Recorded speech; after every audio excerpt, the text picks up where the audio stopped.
Okay, so Catherine D'Ignazio is a scholar, artist, designer, and software developer who investigates how data visualization, data literacy, and new forms of storytelling can be used for civic engagement and community empowerment. I could go on and on and on. I've known Catherine for many years and I've admired her work for many years. And I'm very happy for Catherine to introduce this topic concerning data visualization feminism that she wrote about first towards an event that we did in New York having to do with visualization and responsible data visualization. And this is going to become like a huge theme now, even a book. So go ahead, Catherine. Great. All right. I'm not sure this is pointing at my mouth. Okay. Hi. Thank you so much. Really, thank you to Mushan and to Joel and to everyone for inviting me here today. I've heard that we might be getting kicked out. Is that right? Okay. So I'll proceed, but then you indicate to me if we need to leave. Okay. All right, so I'm really honored to speak with you. I've been also really happy to visit Israel for the first time. It's been amazing, the beach in particular. But so thank you. All right, I'm gonna pass through a couple of things. I'm not gonna introduce myself too much. Mushan introduced me just to say that my background is in art, design, and software development, and humanities. I work at a research lab called the Engagement Lab, and that's my daughter in space. Upside down. Okay. Okay. So this is, I don't know if Ron Beckerman is still here, but he was, oh, hey, Ron. Okay. So he was saying that we're entering the golden era of big data. I would like to say that we are also entering the golden era of feminism, which is awesome. And in no small part, this is due to the work of a single man, this guy, our latest president in the US. Here, he's illustrated very appropriately at the center of a giant stained glass vagina. And I think he's given urgency to what it might mean to think about feminism and being feminist at this particular moment in time. So just to be really specific, like what are we talking about when we're talking about feminism? Here's the dictionary definition. Feminism is the belief in the social, political, and economic equality of the sexes. It's pretty straightforward. But when I'm talking about feminist data visualization, I'm talking about that. But I'm also talking about feminist scholarship and feminist intellectual contributions across a whole variety of different fields, including scientific fields and design fields. And so what feminist scholars tend to look at are differentials in power, representation, inequality, and really deep thought about inequality specifically in how knowledge is produced in the world. So when I say data visualization needs feminism, I'm talking both about that belief in the equality of the sexes, that's our kind of aspirational motivation, but we're also talking about these feminist intellectual contributions. So we can stand on the shoulders of these feminist scholars that have come before to give us tools to understand this relatively new era of big data and data visualization. So there's 4 reasons, just to kind of set this up, like why do we need feminism and data visualization? There's 4 reasons that I want to articulate. And each of these reasons I'm framing as what I'm calling a missing body problem, right? So often in data visualizations, we don't have bodies. Like we don't see bodies in data visualization. They are abstractions, they're aggregations. And that's sort of the point of them, right? But we're thinking about how do we bring back the bodies into data visualization. So the reasons we might need to do that are here. So the first missing body problem is that there's really profound inequity and asymmetry in data practices right now. So in a time where the size of one's data is increasingly viewed as the measure of one's knowledge, It's worth asking the question around who has the resources to collect and store and maintain large amounts of data. This stuff takes infrastructure. So who does that work? It's primarily states, nation states, corporations, and then sometimes, if you're well-resourced, universities. So they are the ones who have the resources to do that. And so those resources come in the form of paper records, server farms, human labor, technical expertise. So this is the material infrastructure, in a sense, of the cloud, right? This is significant. But what this means is that this creates a really profound asymmetry in which who is collecting and storing and analyzing data is very different from the people whose data is collected and stored and analyzing. So Boyd and Crawford talk about this as the big data rich and the big data poor. Other folks like Jeff Warren of the Citizen Science Collective Public Lab articulates how this displaces meaning making onto what he calls a new special class of data shepherds, instead of putting it into the realm of public discourse. And a scholar named Mark Andreevich has articulated what he calls a big data divide. So there's this fundamental asymmetry in terms of denying individuals and communities agency in the data collection mechanism, interaction opportunities with who is collecting the data, and then mechanisms for challenging any impacts that people or communities may feel from that. So this first missing body problem is that bodies are literally sort of extracted and mined by states and corporations and institutions. So the second missing body problem has to do with who is and who is not represented amongst the people who work with data, and then amongst the people who write algorithms, and amongst the people who make visualizations. So it's probably not surprising to the folks in this room that women and people of color are underrepresented in these fields. They are in STEM, in science and technology fields as a whole. The surprising thing is actually that the problem is getting worse, at least in the US. I only have data in the US, so maybe it's getting better here.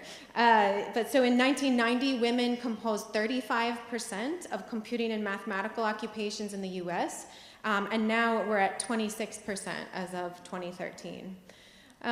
So Kate Crawford has actually characterized this as artificial intelligence's white guy problem, a really great op-ed for the New York Times, in which the pressing challenges to people who are working with data to smart data-driven systems is not that the computers may ultimately outsmart us, but that we, humans, might actually make computers dumber by encoding our age-old biases and structural inequalities into their systems.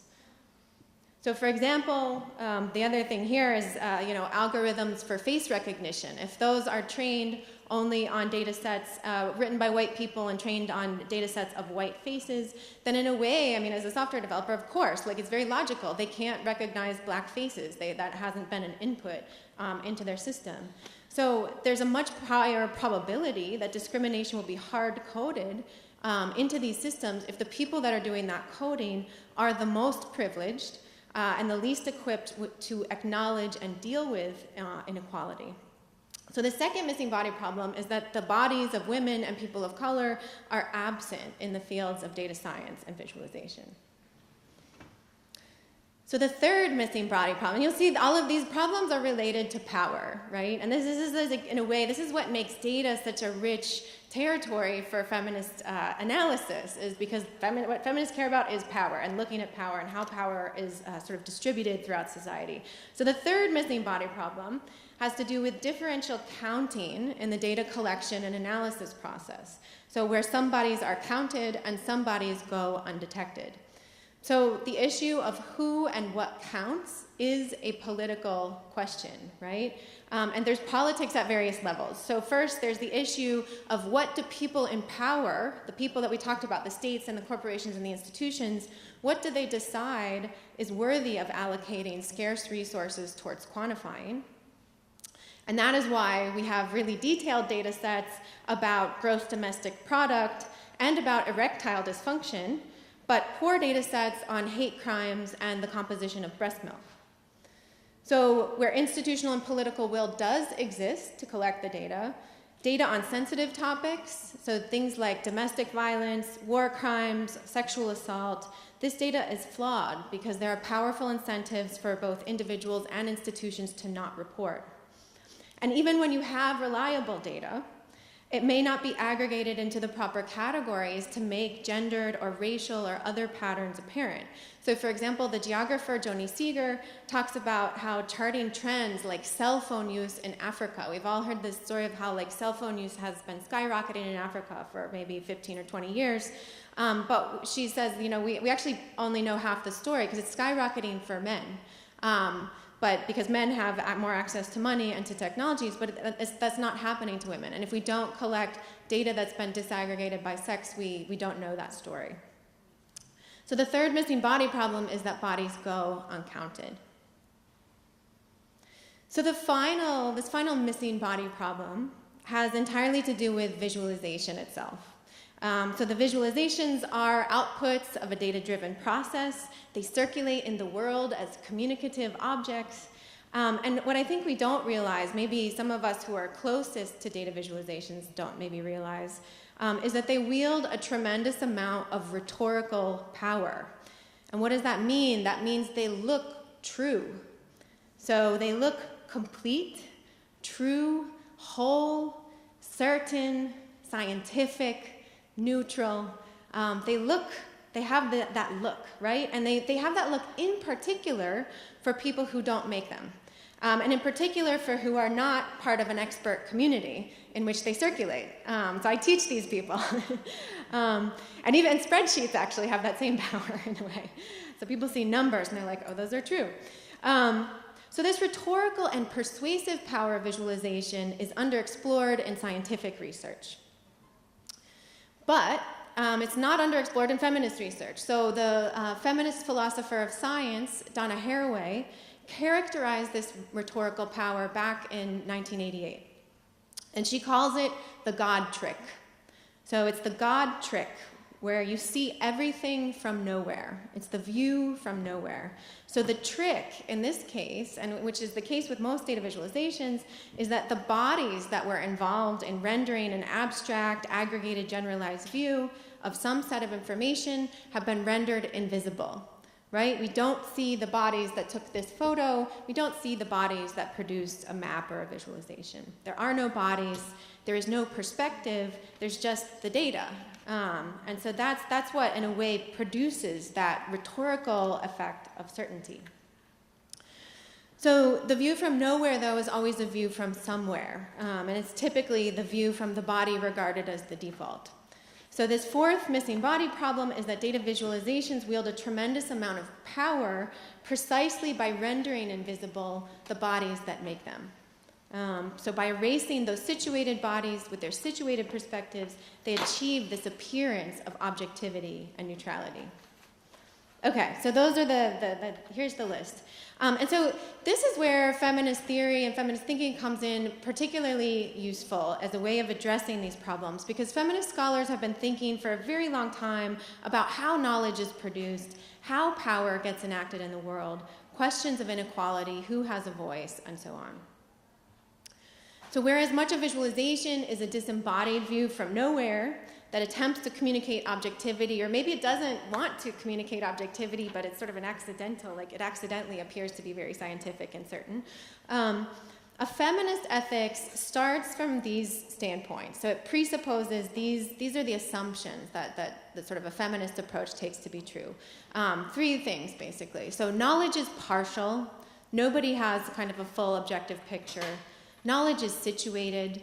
It comes from a context. It comes from, us being bodies and sitting here together in the world. And knowledge is historical. So knowledge changes over time. So how might we design visualizations that use these as a starting point? And that's sort of what this feminist data visualization project is about. And so here we have a kind of emerging definition.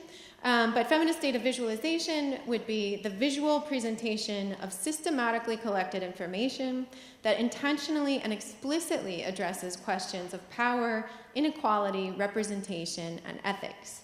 And so what we're trying to do, and this is myself and my colleague, Lauren Klein, who's at Georgia Tech in Atlanta, is thinking about how do we operationalize feminist theory and try to apply it to data visualization. What does that look like, and what would that mean?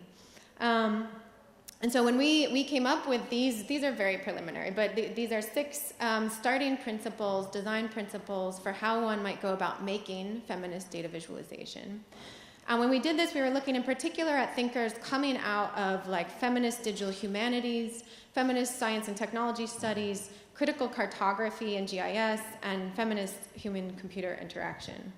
And so I'm going to explain each of these principles, but by giving you examples, not by really explaining the principles. So here's what this looks like. So thinking about examining power and aspiring to empowerment as this kind of first initial basic thing. So examining power means tuning one's subjects, like what are you visualizing, and one's forms of data visualization to explicitly focus on systems of power. So this is data visualization being political and being, in some cases, very explicitly political and being okay with that.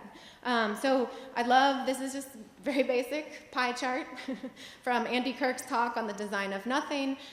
Makes it very apparent what's going on. Like we might not even know it's a pie chart, except it has this handy legend here, which makes it clear that there have been, this is obviously the US, there have been no female presidents in the US. But so there can also be more nuanced investigations of power, and that's actually where a lot of data journalism sits right now, and I'm very encouraged by a lot of the work that's going on in data journalism. This was a project I did several years ago with the Center for Civic Media at MIT, where we mapped the Boston Globe's news articles, where they covered. So this is a map of the state of Massachusetts, and we were mapping the quantity of media coverage that neighborhoods and counties, townships in the state of Massachusetts got, and seeing like who gets the most coverage. And so unsurprisingly, to a certain extent, like the densest coverage was right in the center of the city, and then what you see down in the south is that's where the football stadium is. So that's one thing. But the interesting thing with analyzing media coverage is that you also want to know how things are being covered. So not just kind of how many articles did a place get about it, but you also want to know how did the media talk about those places. And this is where, when we actually did a little bit more text mining and text analysis, where the issues of power really emerged. So when a user clicked on a neighborhood or a town, they would see the list of headlines that the news publication had published about it, as well as the most frequent and unique words associated with that geography. The TF-IDF is the method of analysis. And so what surfaced through the visualization is that wealthy white neighborhoods like Lincoln and Concord show up with like restaurant reviews and articles about school council meetings, and neighborhoods like Mattapan, which are primarily poor African-American neighborhoods, showed up primarily with words related to crime and punishment. So words related to shootings, jurors, juries, victims, verdicts, prosecution, and so on and so forth. So you might imagine that the Boston Globe didn't like this. This was basically sort of exposing something of racial or geographic bias in how their news was being covered. And this, I think, illustrates a kind of a tension in why it's difficult to do work that examines power, right? Because often they had not asked us to investigate bias, we just did it. And so when most institutions say they want a visualization, they normally want it to serve a kind of celebratory function. They want to look good. And often the institution who is paying for a data visualization is also the one who has the data. So these incentives are somewhat tricky, and they make it a little bit tricky to actually do this work that examines power. But there's a second part of this design principle, which is around aspiring to empowerment. And so basically what that means is that we have an ethical obligation to think critically and deeply about who is and who is not empowered to actually do data visualization, and distribute that knowledge more equally and more justly across the population. For our small contribution towards that, my colleague Gav and I have been building a platform called databasic.io, where we have very simple tools that teach basic principles of data analysis and spreadsheet analysis to very beginners. It's very geared towards a very non-technical population. And we built curriculum for nonprofits and librarians, journalists, activists, and artists using this platform. But so when all of us are not empowered to work with data, we end up with things like this. And it's often helpful, again, to look back in history to see, like, it's often easier to see the kind of power differentials across history. So this is a very famous practice in the US called redlining. And this is a redlining map of Detroit in 1940. And this is what happens when only the people in power are making maps. We end up with maps like this, where redlining was a practice that was engaged in by the Federal Home Loan Bank Board, basically rating geographies of risk, where they would say, we are not going to invest, these geographies are very risky to invest in. And so often this correlated directly with where minority and African American residents lived. And so this is the case for this. All of Detroit's historically black neighborhoods fall right in those red areas right there. And this set the stage for decades of blight that was to come. But so what happens when people and communities make their own maps is that they make different maps, right? So they don't make maps that sort of systematically discriminate against themselves. So this is an example of a map from 1970 from the Detroit Geographic Expedition and Institute. And so they released this very provocative map, and this was done by primarily African-American youth working with some white geographers from Michigan State University. And this map is called Where Commuters Run Over Black Children on the Point's Downtown Track. So the map shows very starkly where many black children were killed. On one single corner, there were 6 children killed by white drivers over the course of 6 months. And to make this map, the community, this took them over a year. And this actually represents the height of sort of technological advances of the time. They're using like really advanced geographic and mapping techniques. But the community also had to gather the data. They knew this data to be true, but nobody was keeping records of such a thing. So the community had to go out and gather that data. And then the only reason it ended up being collected and published was because of this sort of unlikely educational collaboration that they had formed with the white geographers from MSU. Okay. So the second design principle, and then you just kind of tell me, I can speed through the rest of it, so just tell me when we kind of have to speed up. But so the second design principle is this idea of embracing pluralism. And so think about, what does that mean? Again, if we're starting from the feminist standpoint that all knowledge is partial, then embracing pluralism means resisting, to a certain extent, the one pristinely organized, perfectly clean data visualization and welcoming multiple partial perspectives in both the process and the output of data design. So an example of this, which I find really interesting, is the anti-eviction mapping project, which has been operating in the San Francisco area since 2013. So from the US, for US cities, if you look at measurements of income inequality, San Francisco is at the top. So it has an income gap of almost $500,000 between the richest 20% and the poorest 20%. And so this is due to lots of things, but some of it is the influx of technology, Silicon Valley, this kind of thing. So it's led to rising rents and rising evictions across the city. So the city does collect data about this. So the San Francisco Rent Board collects data on these evictions, but it does not track things like where people go. So people who have been displaced, where do they end up? How many end up homeless? which landlords and which developers are systematically evicting whole blocks of the city, because that's a practice that's going on. People have shown it in particular around Google bus stops. Their landlords have been evicting people because, of course, the property values have gone up. And so this is the kind of data that the Anti-Eviction Mapping Project is collecting. They collect and aggregate data that others don't have. But they also publish maps, and they publish lots of maps. And these maps are often created in collaboration with youth and community organizations. So they're sort of simultaneously making maps, but they're also teaching the community how to make maps as they do this work. They also collect oral histories, and they host public events where residents tell their own personal eviction stories. So the output, like if you go to their website, this is a screenshot of their website, the output is sort of messy and multiplicitous. Their homepage has something like 100 different maps on it. There is no one perfect visualization that tells the one story, but that's sort of the point. So the maps are part of this process that has involved thousands of individual residents' voices at this point over the work of several years. And likewise, where I live in the Boston area, Rahul and Emily Bhargav create what they call data murals.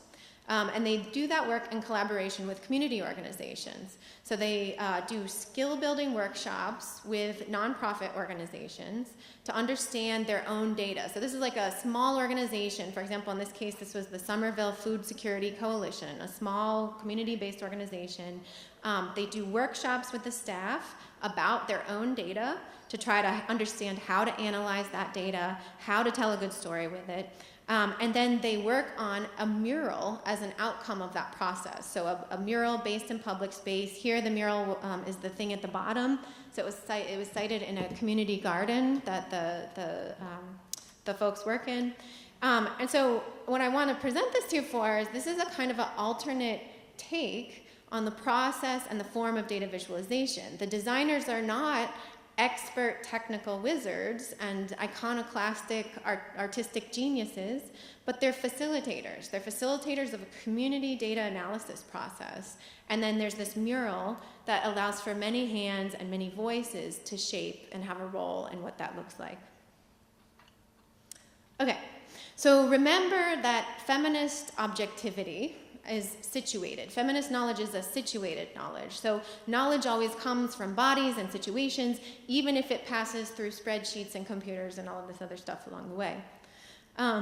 So considering context is becoming harder and harder to do these days when working with data. So more and more we are encountering data sets, what you might call in the wild. So there's all these APIs, there's portals thanks to the open data movement, there are test data sets for network analysis, machine learning, social media, image recognition, fun stuff, curious stuff, there's newsletters for data sets, which I'm on, they're amazing. So this would appear to be a really good thing, right? In the sense that we all agree that we like having more data to work with. We kind of think of that as this inherent good. And it is kind of awesome. Like I can just go download pigeon racing statistics. That's cool. But there's a problem. And the problem is that there's this separation of who created the data and sort of who owns the data and who stewards the data from the people who then go download the data and analyze it and make meaning from it. And this is a problem that Adam was talking about earlier, and I think a couple of other folks have referenced, is that there's this general suckiness of metadata. And this goes along with portals as well as APIs and things that you can download. So if you are downloading data from the wild, is the data comparable? Was the data collected in the same way? You may be doing more harm than good if you don't fully understand what's going on behind the scenes. So there's this call to consider the context of the data as best as possible, and often that's very difficult to do right now. And so this also means being sensitive to times when data cannot and should not speak for itself. So for example, there are certain types of data that are sort of even more risky in a sense than others for just kind of downloading it and then making a pretty chart or something. So for example, sexual assault data on college campuses literally cannot be taken at face value. So if you just download and visualize sexual assault data from the Clery Act reports, you can get that very easily. You can just go to a federal portal and download that data. You will come to the conclusion that Williams College has an epidemic of sexual assault, and Boston University seems to have very few cases, and they seem to be doing pretty well. And yet, the truth is closer to the exact opposite of that. But you don't know that without understanding the context of the data. And so that means understanding what is the Clery Act. So the Clery Act is this federal law in the United States that mandates that institutions, college campuses, have to self-report that data every year. And so, of course, if you think about it, there's strong incentives not to report sexual assault data, right? Like, no education, no college wants to have a high rate of sexual assault. And often individuals don't come forward because of stigma and a lack of support. So when my students, this is a report by my students, it's really good. When my students investigated this, they found out that paradoxically, the colleges with the highest rates of sexual assault, like Williams, were actually the places that were devoting more institutional resources to changing their climate. So they were incentivizing people to come forward. They were creating a culture that was welcoming and supportive for survivors. So if you took the numbers at face value, if you just like downloaded them from the web, you would tell the totally wrong story. And so this is why context is just so important. And then part of considering context is coming back to this idea that collecting data is a material investment. Like, somebody has to devote resources to this stuff, and it's usually undertaken by an institution. And there's so many important issues, many of those issues related to women and marginalized groups, about which we have little to no data. And that's primarily because these institutional incentives don't exist. So artist, colleague of mine, Mimi Onuoha, calls these missing data sets. And so she actually has a GitHub repository of missing data sets. And it includes things like police killings, hate crimes, Caucasian children adopted by people of color, sexual harassment, and so on. And so often the ease with which we can search open data portals and APIs belies the fact that there actually isn't a lot of good data on many worthy and worthwhile issues to know about. And a lot of data remains inaccessible due to like FOIA backlogs as well. Okay. Fourth design principle, I'm glad everyone hasn't walked out yet, is legitimizing affect and embodiment. So what does this mean? How many people have heard of the data-ink ratio? Oh, not that many. Okay, so let's explain this. So the people who have worked to delegitimize affect and embodiment and any kind of emotion whatsoever, are Edward Tufte, folks like Edward Tufte and William Cleveland. And these folks take what you might call a thoroughly rationalist, modernist, minimalist approach to visualization and castigate. They punish any kind of redundant display of information as chart junk. And so Edward Tufte even invented this metric called the data-ink ratio, which is basically saying that you wanted to vote you want to be most economical and efficient with your use of ink, and anything that is superfluous to just describing the data should be excised, should be, get it out of there. Luckily, both feminist theory and contemporary visualization research are very much in agreement that Tufte is basically just wrong. And so contrary, so just contrary to this thinking about like visual minimalism and like let's just totally, let's never decorate anything, human beings are not a pair of disembodied eyes attached to a brain, but we're also these sensing, feeling bodies. We like to laugh, we like to be surprised, we like to listen to stories, and we like to be touched. We like to feel things. And so there's a lot of recent work in visualization that shows that embellished visualizations, things sort of like this monster, which is also a bar chart, are perceived often just as accurately as the minimal visualizations. They draw more attention, they're recognized more easily, and they're more memorable. And so legitimizing affect and embodiment acknowledges that emotion is a key way that humans learn about and interpret the world. So if you compare, for example, these two graphics, so the one on the top is Periscopic's gun deaths graphic. It's animated. You really can't fully experience it without seeing the animation. You can compare these two graphics, and the bottom one is from the Washington Post. Both of these are data visualizations about guns in the US.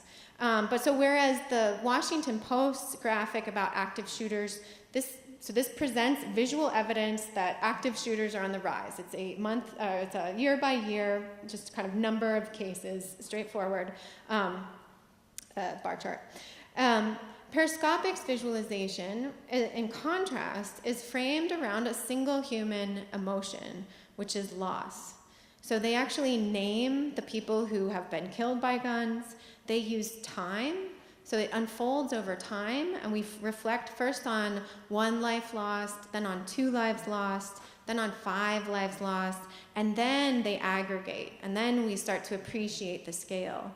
And in the top right corner, they actually have this sort of additional metric that they've computed, which is that they've inferred how long that particular person would have lived.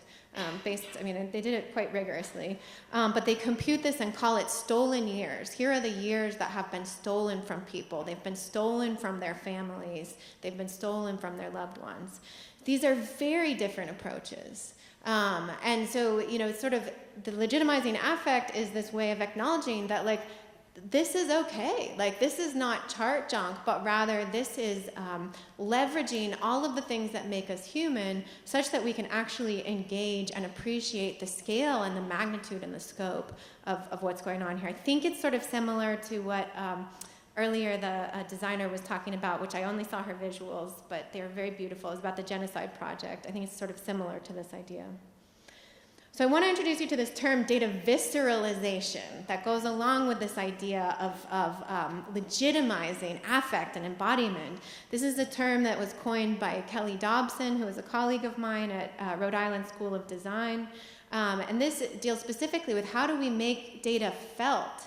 How do we feel data? Not just see it with our eyes, but how do we feel it? How do we feel that scale and that scope, particularly in matters of human concern? I'm going to skip over this because we're running out of time, but just to point you at this is an example of a data visceralization, which is lovely. It's a performance. It's a data-based performance of metadata of the Museum of Modern Art's collections. You can go watch it on Vimeo. And, oh yeah, okay. And just very quickly, I'm going to wind up. The last two principles have to do with, first, representing uncertainty. Data visualization really kind of sucks at representing uncertainty. And so, again, we think about specifically representing uncertainty for a general public who might not know how to interpret something like a box plot, for example. This has become actually a pretty key issue in data visualization. So if we think back to this idea that knowledge is partial, then we need to invent better methods for showing the limitations and the boundaries of that knowledge. And so there's some really nice work going on. There's some nice reviews of what people have done. I'm thinking specifically of Jessica Holman. Alberto Cairo, who works in data journalism, has started to think about this. I think he's actually writing a book on the representation of uncertainty in news graphics. There are folks who have postulated that maybe sketching, instead of lines looking so perfect all the time, where you have like line charts and maps and graphics that look very perfect, maybe if we use sort of a hand-drawn aesthetic, would that have an effect on people's perceptions of uncertainty?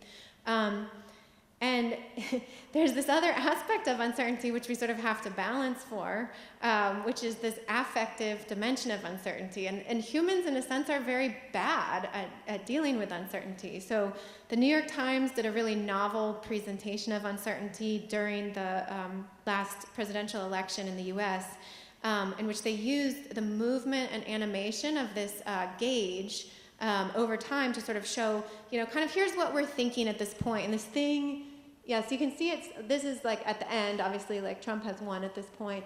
But earlier on, it was kind of like flipping back and forth. And there were so many angry blog posts about this visualization. People found this just super aggravating. It drove them crazy. They were just not able to sort of deal with the emotional consequences of uncertainty. And I think in particular, it's the fact that it was moving that really bothered people. Because in a sense, when you see a prediction or a probability, it's like, there's a number there, but here this movement indicating uncertainty was very aggravating, but in a sense it was almost more like true, right? It gives us that feeling of uncertainty rather than just saying here's a number that represents the uncertainty. Okay, very finally, making labor visible. There are many, like I said a couple times, there's many aspects of the data visualization process in which we render these bodies invisible. So I'm thinking in particular about this like human and material infrastructure that goes into collecting and storing and visualizing data. How do we like see more of that in the final output of the visualization? This is a beautiful image collected by the citizen science group Public Lab, who they have a DIY aerial mapping technology where you hang a camera off of a kite or a balloon to capture very high resolution aerial imagery.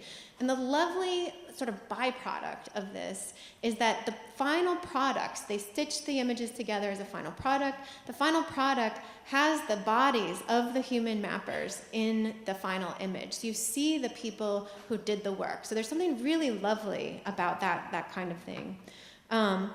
And so somebody else mentioned data provenance. I think this idea of making labor visible also relates to this idea of data provenance. So how do we get better metadata, better information about how this data traveled to us, what it was combined with, and so on. And the field of data provenance remains like super technically focused right now. So this is from a company that does this kind of work. But there could be this concept of socio-technical provenance. So we could know sort of technically, like which databases did this data pass through, but also what people did it pass through, what methods were applied, what are the business purposes around this kind of data, why was it originally collected, and how was it combined? Some of the open data websites and portals are starting to do this in the form of like data dictionaries and user guides. But this would be a way to bring back a lot of this information that, again, is sort of missing in the final graphic. Like the final graphic just sums things up and doesn't point us back in time to all the things that have preceded it. Okay, so I'm going to stop there. So these are the 6 principles. We've written these up as a short paper, and we're currently working on a book about this as well, with lots of examples. And so I would say if folks have examples, please send them to me. We are continuing to sort of work on these and refine these. And I would love to keep talking, and thank you again. Thank you very much, Catherine. So now we'll basically, we need to wrap up, and we would allow the next people to come in and start preparing the room for what's happening next. But as they're doing that, you can ask quick questions. So we'll just still ask questions as this room is being prepared next. So any remarks, questions? At this point, yes. Phenomenal lecture, thank you. I was wondering about text representation, how you can represent text in infographic forms. Is that something that interests you? Because most of it was more numbers and this kind of stuff. Text, yes, textual changes or something like that, just out of personal curiosity. Yeah, no, I think that's a super interesting question, particularly because a lot of I think what you might collect as, a feminist approach would equally value quantitative and qualitative information. And so I think that's super interesting, and there's plenty more to talk about there, yes. But yeah. Okay, so we'll continue these conversations. Not on the stage itself, just a few words. Okay, this is the last final word. Thank you very much for coming. We're happy to host you here. Sorry for the last minute, Catherine. Sorry for being so hurried. We haven't. There's another day here. We'll be happy to continue this tradition. Hopefully, there'll be another ISBIZ next year. Thank you for the volunteers, for Julia who's here, and I don't see Yasmin. Okay, and feedback is welcome by email. Bye bye. See you next year, hopefully.